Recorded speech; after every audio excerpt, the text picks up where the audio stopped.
Hey guys, LQ here with the LQ review, and I'm here to talk about this whole Robert Pattinson as Batman thing. All right,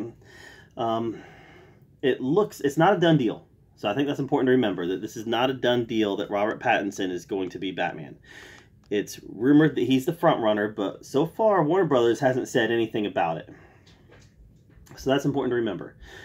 But let's be rational while we're thinking about it here.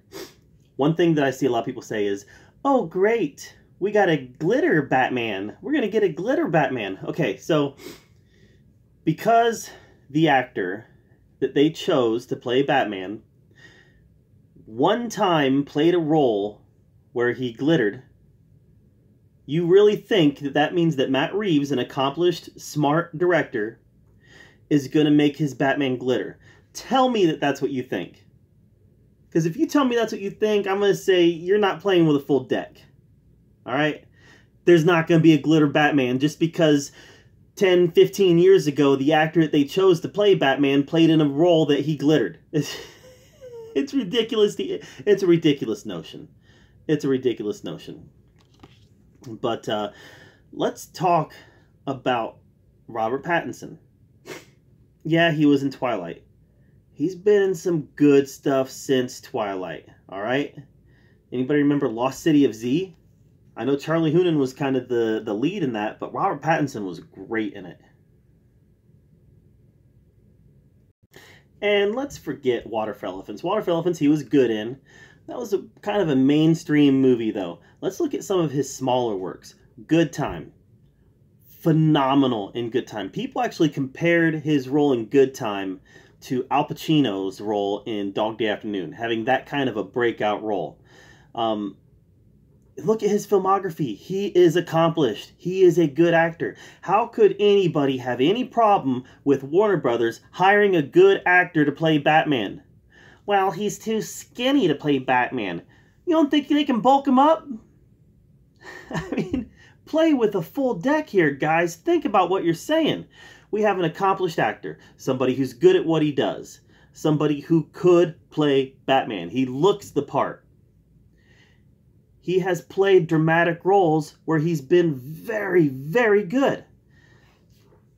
I don't know what the problem is with fandom. Fandom has issues. Fandom has issues. Fans have issues. I realize that no matter who they chose to play Batman, fans would have been up in arms about it.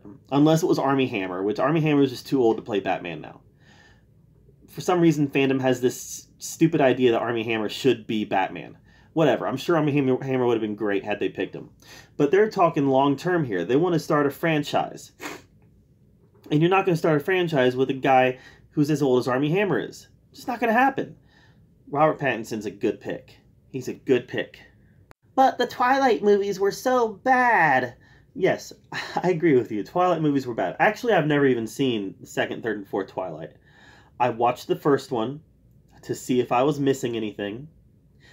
And I wasn't missing anything, so I didn't bother watching the other three. I will give that to you. Twilight was bad. But they weren't bad because of Robert Pattinson. They were bad just because they were bad movies. They were poorly written movies, poorly executed movies. They were bad. Nothing to do with Robert Pattinson or his performance. Nothing. So let's look at some bad movies here, all right? Al Pacino. Al Pacino. If they cast Al Pacino in a role in the future, are you going to say, well, that movie's going to suck because he played in Jack and Jill? You know how asinine that sounds? That's a ridiculous notion. Somebody cast Bill Murray in a movie. Well, that movie's going to be horrible because he was in Garfield. The notion is ridiculous. So many accomplished actors have played in bad movies. So many great actors have played in bad movies. Why is Batman different? Why when we cast forget Batman. Why is it that any time a DC actor is cast, fans have to lose their crap over it? Doesn't make sense to me. I'm optimistic. So many actors have played in bad movies. So many great actors have played in bad movies. But for some reason, we start talking about a DC movie. Oh, we got to pull out all the bad stuff. All the bad movies. Because fandom. It's dumb. It's dumb. It's dumb. It's dumb. Stop being a part of the problem. Stop being toxic fans. Stop. Just stop. Be optimistic. He is an accomplished actor. He's a good actor. He has played lots of great roles, and he's going to bring something to this role. Maybe the movie will suck. Just because I'm defending him, I'm not saying the movie's going to be good. The movie might suck. But he's not a bad choice. He's not a bad choice. I don't think the movie's going to suck. Matt Reeves is great. I don't know that Matt Reeves has ever made a movie that I haven't liked. So the chance of this movie being bad are just slim to none. But Robert Pattinson is not a problem here. Robert Pattinson is a positive development. He's a good development. This makes me optimistic because he's a good actor. He's an accomplished actor. You fans can get online and get on their little Facebook and go to their little comic book Facebook groups and push up their glasses and talk, oh, this is so bad because he's gonna glitter. Oh, this is so bad. The Twilight Boy. The Twilight Boy is Batman. Just stop. Go somewhere else with it. Go somewhere else with it. I mean, you will see a lot online where people will be talking about, well, they said the same thing about Michael Keaton. Absolutely they did. Michael Keaton was great. Well, they said the same thing about Heath Ledger's Joker. Absolutely they did. Heath Ledger was great.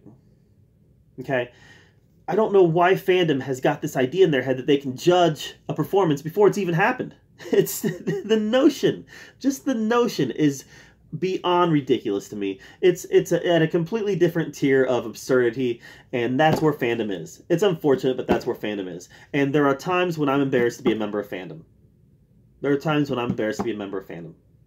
So, just give the dude a chance. I remember everybody thought Ben Affleck was going to be the worst thing to ever happen to Batman. Ben Affleck is my all-time favorite Batman. He's my all-time favorite Batman. I think Ben Affleck owned the role of Batman. He wasn't in the best Batman movies. The Nolan trilogy is by far the best. But Ben Affleck was the best Batman. The warehouse scene in Batman vs. Superman is the single greatest Batman scene in any movie. So please don't judge performance before you've even seen it. You don't know what he's going to bring to the role. You don't know what Matt Reeves has in store for the role. So just stop. Just stop. They're bringing a good actor with a good track record to a big role. Why can't we be optimistic about that? I don't know. I'm gonna stop because it just fires me up. Fandom fires me up sometimes, and I love being a part of fandom. I do. I love being a part of the online film community, and I love fandom. But there's times when I'm embarrassed of fandom. There's times when fandom embarrasses me, and this is one of them now. So stop embarrassing me. Give him a chance. I don't know. I'm LQ. This is the LQ Review. Thank you so much for listening to my rant. And thank you so much for being here again, where we talk about all the geeky, all the nerdy stuff that we love to talk about, even when we're talking about asinine things like judging a performance before it happens. So, until next time, we'll see you later.